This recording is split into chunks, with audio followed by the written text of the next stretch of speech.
Estamos de vuelta en Contexto Global, la franja informativa nocturna en France 24. Soy Valentina Torres Sánchez y es un gusto acompañarlos. Vamos a revisar las principales noticias del día. El gobierno de Washington informó los nombres de la Junta de Paz que supervisará al gobierno tecnocrático que llevará a cabo la transición en la franja de Gaza. Personajes como el ex primer ministro británico Tony Blair, el secretario de Estado Marco Rubio y el enviado especial Steve Witkoff hacen parte del órgano. El Comité Nobel, que otorga el galardón de la paz, dijo que el premio es indisociable de quien lo recibe. Esto luego de que María Corina Machado entregara su medalla a Trump el jueves. La lideresa opositora dijo más temprano que confía en que los restos de lo que llamó el régimen criminal de Venezuela serán desmantelados. El presidente Luis Ignacio Lula da Silva y la jefa de la diplomacia europea, Ursula von der Leyen, celebraron el acuerdo entre Mercosur y el bloque europeo, que se rubricará este sábado en Asunción. Los líderes lo ponderaron como un pacto clave para la prosperidad y el multilateralismo. En nuestra sección de cultura hablaremos de dos películas. La única opción del referente del cine surcoreano Park Chan-wook, que regresa con una cinta mezclando violencia gráfica, humor ácido y sátira social. Y Song Sung-blue, del director estadounidense Craig Brewer, la conmovedora historia real de una pareja que causó sensación con su banda tributo al músico Neil Diamond en Milwaukee de los años 90. Conversaremos con nuestra colega especializada en temas culturales, Lea Orel. En economía, fin de semana, analizamos qué está pasando con las grandes minoristas de Estados Unidos. A propósito de la quiebra de Saks, el legendario conglomerado de tiendas por departamentos. ¿Qué otras compañías están en aprietos? Daniela Blandón nos lo cuenta en minutos.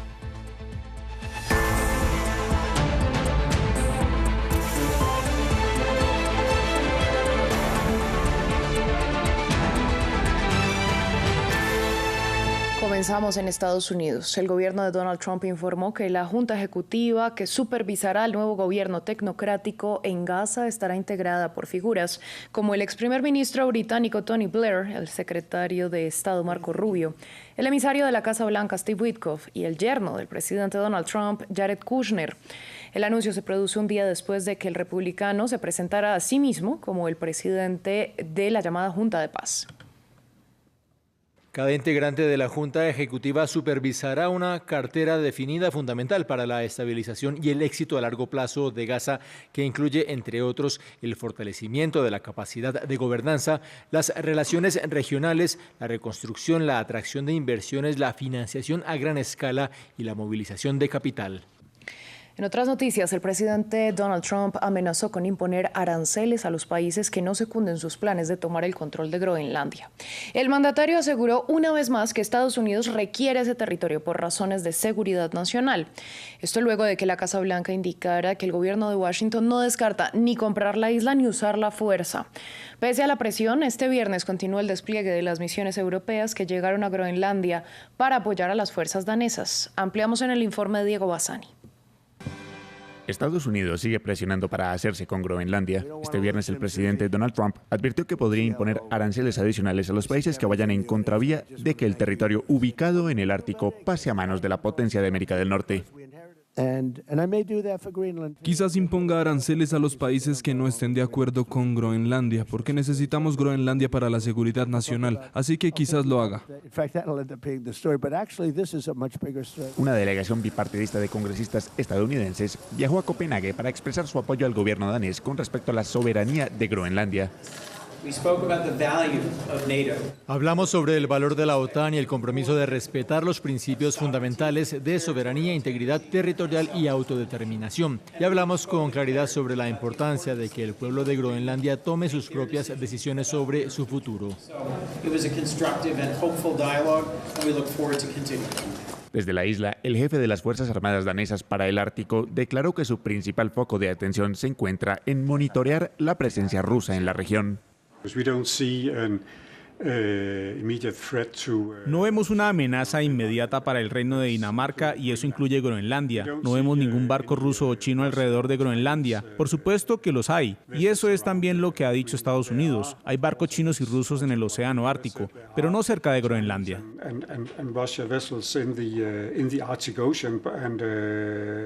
Entre tanto, han comenzado a llegar a Nuuk las tropas enviadas por varios países europeos como Francia y Alemania para reforzar la seguridad de la isla. Este viernes los políticos noruegos expresaron su rechazo a la entrega de la medalla del Premio Nobel de Paz de María Corina Machado a Donald Trump. En medio de las críticas, la lideresa opositora venezolana dijo desde Washington que Estados Unidos es el mejor aliado que su país puede llegar a tener. Hugo Caro Jiménez tiene los detalles. Las dos caras de la política venezolana de cerca a Donald Trump. La líder opositora de Venezuela, María Corina Machado, le entregó a Trump la medalla que recibió al ser condecorada con el Premio Nobel de Paz. Este viernes los políticos de Noruega, el país de donde viene el galardón, mostraron su indignación por el gesto de Machado. The Guardian recogió sus declaraciones, como las del exalcalde de Oslo, Raymond Johansen. Esto es increíblemente vergonzoso y perjudicial para uno de los premios más reconocidos e importantes del mundo. Su otorgamiento está ahora tan politizado y es tan potencialmente peligroso que fácilmente podría legitimar un desarrollo contrario a la paz. En medio de las críticas, Machado afirmó este viernes que su país es el mejor aliado que Estados Unidos puede llegar a tener. Delcy Rodríguez, yes, she's a communist. Delcy Rodríguez, sí, es una comunista, es la principal aliada y representante del régimen ruso, de los chinos y de los iraníes, pero ese no es el pueblo venezolano y tampoco lo son las Fuerzas Armadas. Entonces, tengo una profunda confianza de que tendremos una transición organizada. Es una fase complicada en la que estamos ahora. Parte del trabajo sucio está siendo hecho por ellos. Luego, el resultado de una transición estable será una Venezuela orgullosa, que va a ser el mejor aliado que Estados Unidos haya tenido jamás en las Américas. En paralelo, una investigación del New York Times publicada este viernes reveló que el director de la CIA se reunió en Caracas con la presidenta interina venezolana, Delcy Rodríguez, el jueves. Un funcionario estadounidense afirmó que el señor Ratcliffe se reunió con la señora Rodríguez por orden del señor Trump para transmitirle que Estados Unidos espera con interés una mejor relación de trabajo. De esta manera, los encuentros simultáneos del gobierno Trump con la oposición y el oficialismo venezolano ponen en relieve la postura de estos sectores frente a la voluntad del presidente estadounidense. En otras noticias, el presidente de Brasil, Luis Inácio Lula da Silva, y la jefa de la diplomacia europea, Ursula von der Leyen, celebraron la firma del acuerdo entre Mercosur y la Unión Europea que se producirá este sábado en la capital paraguaya. Los líderes se reunieron en Río de Janeiro y aseguraron que se trata de un pacto clave para la prosperidad y el multilateralismo que se da tras más de 20 años de negociaciones. Ambos bloques representan juntos el 30% del PIB mundial y comprenden un mercado de más de 700 millones de personas. Sin embargo, tras la rúbrica, aún falta la refrendación del Parlamento Europeo. O acordo que será afinado amanhã. El acuerdo que se firmará mañana en Asunción, Paraguay, es bueno para Brasil, es bueno para el Mercosur, es bueno para Europa y, sobre todo, es muy bueno para el mundo democrático y para el multilateralismo. Muito bom, sobretudo, para o mundo democrático y para o multilateralismo. El acuerdo entre la Unión Europea y Mercosur envía un mensaje poderoso. Les da la bienvenida al mercado más grande del mundo y a la mayor zona de libre comercio del planeta. Los drones o aviones no tripulados son usados cada vez para fines más variados, desde la vigilancia o el apoyo en misiones de rescate hasta la guerra. Un dron puede ser la clave para llevar a cabo ataques con explosivos en entornos en los que otro tipo de armamento sería detectado. Sus sensores, su tamaño, sus sistemas de navegación hacen que quienes los poseen inclinen a su favor la balanza en los conflictos si el enemigo no cuenta con sistemas para detectarlos y derribarlos. En Colombia, grupos delincuenciales como la guerrilla del ELN, las disidencias de las extintas FARC o el Clan del Golfo han llevado a cabo cientos de ataques con estos aparatos, mientras que el marco legal en el país avanza lento y este viernes fue lanzado un plan para la creación de un escudo antidrones. Para analizar el panorama conectamos con Laura Bonilla. Ella es subdirectora de la Fundación Pares y analista política. Yo le doy la bienvenida a France 24. Empiezo preguntándole cuál es la situación del uso de drones entre las guerrillas y el Estado colombiano. Bueno, digamos que los drones han venido siendo usados por varios grupos armados indistintamente. Hay varios tipos de drones. Aquí estamos hablando de la adaptación en su gran mayoría de drones comerciales. ¿Qué quiere decir esto? Que es un aparato que pueden conseguir por 4 o 5 millones de pesos, aproximadamente unos $1,500 en Amazon, por internet, de una manera muy sencilla. Puede llegar a tu casa, se le adapta, se le cargan unos explosivos y con eso se llevan a cabo una serie de atentados. Esto es sumamente importante tenerlo en cuenta por varias razones, porque no necesariamente son drones de tipo militar, o sea, no estamos hablando de grandes tecnologías militares, aunque en regiones como la frontera colombo-venezolana, pues hay información y hay sospechas de que ya están llegando pues aparatos mucho más sofisticados. Entonces, mientras los grupos criminales acceden muy rápidamente, estos son como un nuevo tipo de armas no convencionales, pues los estados tienen que tener procesos, procedimientos, independientemente de que sea seguridad nacional, es dinero público, y en estos procesos y procedimientos, pues efectivamente se pierde mucho más tiempo que puede ser valioso a la hora de plantear contraofensivas. Entonces, esto genera, digamos, una ventaja comparativa, al menos hasta este momento, a favor del crimen organizado. Justamente entonces le pregunto, ¿hay actualmente un marco legal claro y suficiente que reglamente la venta y el uso de estos artefactos, puntualmente los que se pueden adecuar, como usted lo estaba mencionando, para llevar a cabo un ataque? Es muy complejo porque esto, así como otras tecnologías que van entrando, por ejemplo, sería el equivalente a prohibir la venta de gas en bombonas o en pimpinas, que los grupos armados también lo utilizaron en el pasado como un arma no convencional, o sería equivalente a prohibir cierto tipo de insumos. Entonces, yo creo que más que el marco legal de prohibición, yo creo que sí tiene que haber un marco regulatorio. ¿A qué me refiero? Por ejemplo, ¿cuántos drones entran? ¿Para qué se están siendo utilizados?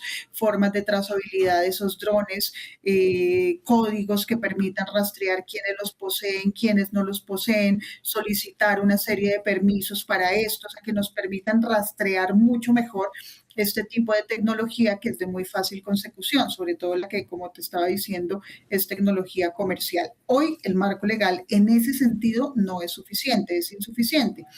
Con los tiempos que tienen países como el nuestro, pues temo mucho que cuando ya esté el marco legal listo, pues el acceso a nuevas tecnologías de estos grupos va a ir muy por delante de lo que puede ir la ley colombiana. Y brevemente le pregunto, ¿qué está haciendo? ¿Cuál es la actitud del gobierno frente a estas armas?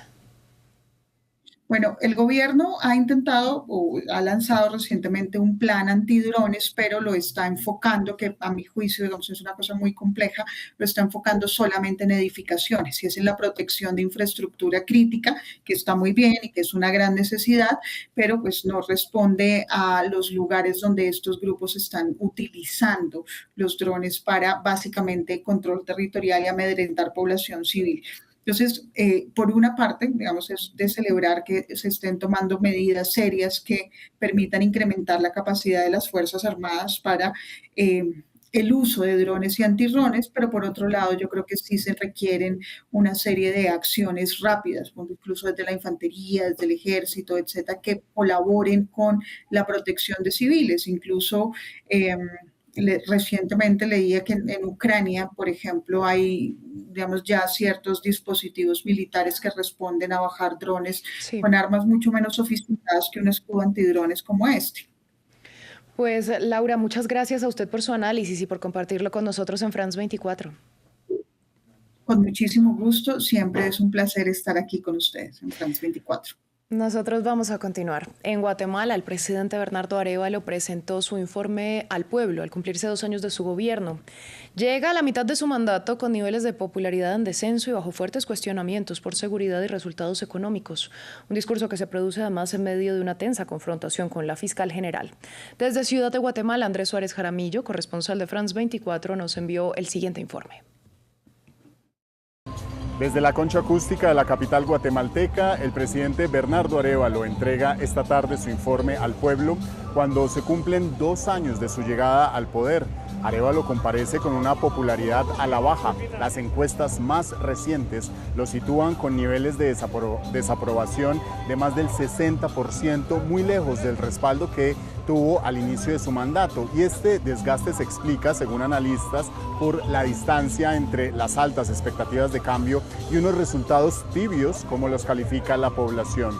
En su discurso ante el Congreso, que sirve de base para el de hoy, el presidente defendió un crecimiento económico superior al 4% y el apoyo a más de 230.000 familias para que tengan una vida más digna, además de inversiones en salud y en infraestructura. Pero uno de los puntos más sensibles es la seguridad. En 2025, Guatemala registró más de 3.000 muertes violentas y en los últimos meses se han intensificado los enfrentamientos del narcotráfico en la frontera con México entre el cartel Jalisco Nueva Generación y el de Chiapas Guatemala. Este informe al pueblo también está marcado por esa rivalidad con la fiscal general Consuelo Porras, la gran antagonista de Bernardo Arévalo, acusada de defender a los corruptos y quien debe ser reemplazada este año 2026, por lo que se abre una alta tensión al interior de la administración pública. Vamos con nuestra crónica de cultura. Pasamos a este espacio de cultura como cada semana para actualizar sobre noticias, las últimas recomendaciones. Para ello ya me acompaña en el estudio mi compañera Lea Jael. Buenas noches, Lea. Buenas noches, Valentina, ¿cómo estás? Por aquí todo muy bien, la primera vez que nos encontramos este año y en este nuevo estudio. Me parece maravilloso, de hecho. Bueno, pues vamos a empezar sin dar más preámbulo con el séptimo arte y es La única opción, que es la nueva película del director Park Chan-wook. Así es, Valentina, el referente del cine surcoreano está de vuelta con una cinta que mezcla violencia gráfica, humor ácido y sátira social al estilo de su icónica película Old Boy. La única opción retrata a un padre de familia que vive feliz hasta que es despedido de la compañía papelera donde ha trabajado fielmente durante 25 años. Para encontrar su siguiente puesto, halla la solución perfecta: eliminar literalmente a la competencia. El resultado es un filme con un ritmo frenético, lleno de planos y transiciones ingeniosos, pero también de risas y de terror, como lo muestran estas imágenes.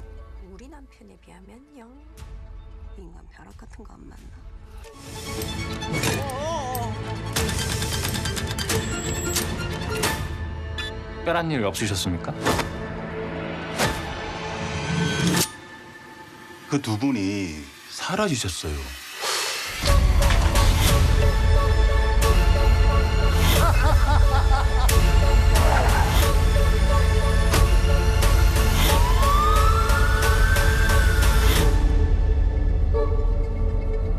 면접 잘 봤어? Bueno, Lea, vamos a hablar de otra recomendación, otra película que tiene un estilo completamente diferente. Estamos hablando de Song Soon-Blue, del director estadounidense Craig Brewer.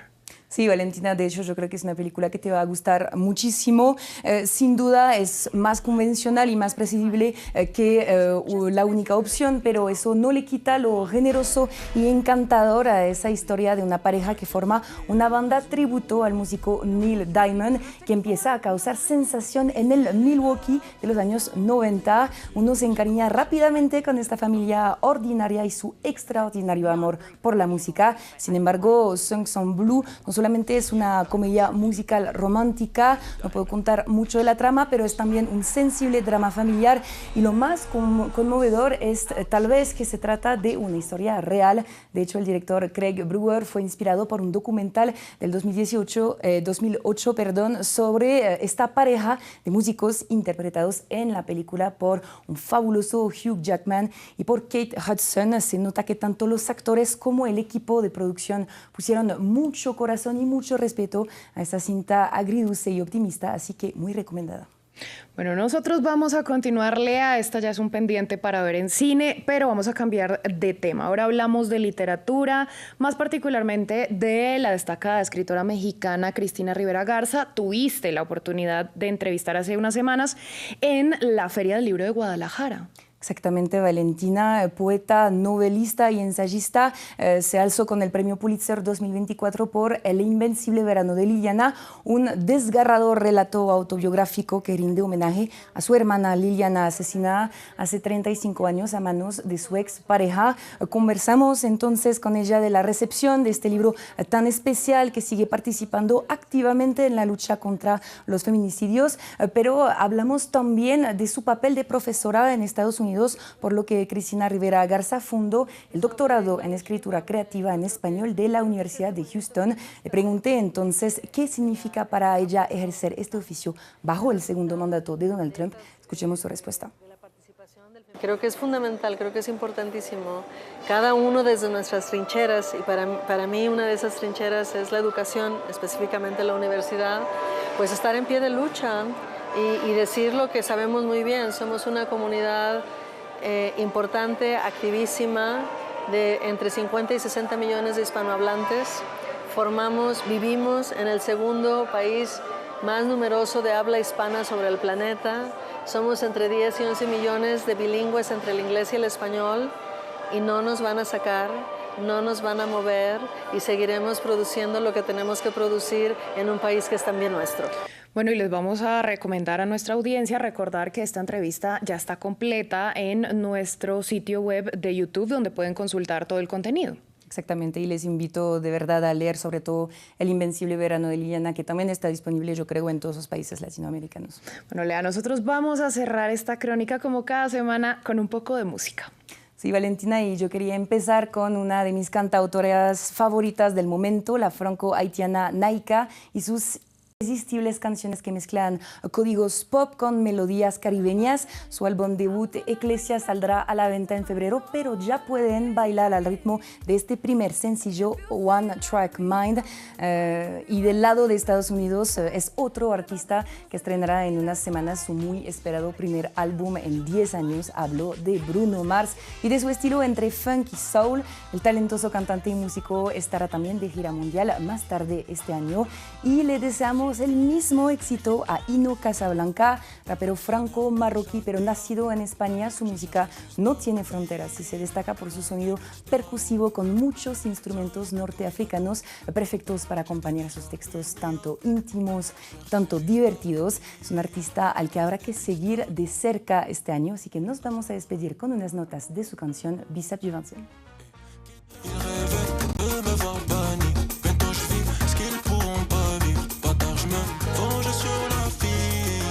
Dia après dia.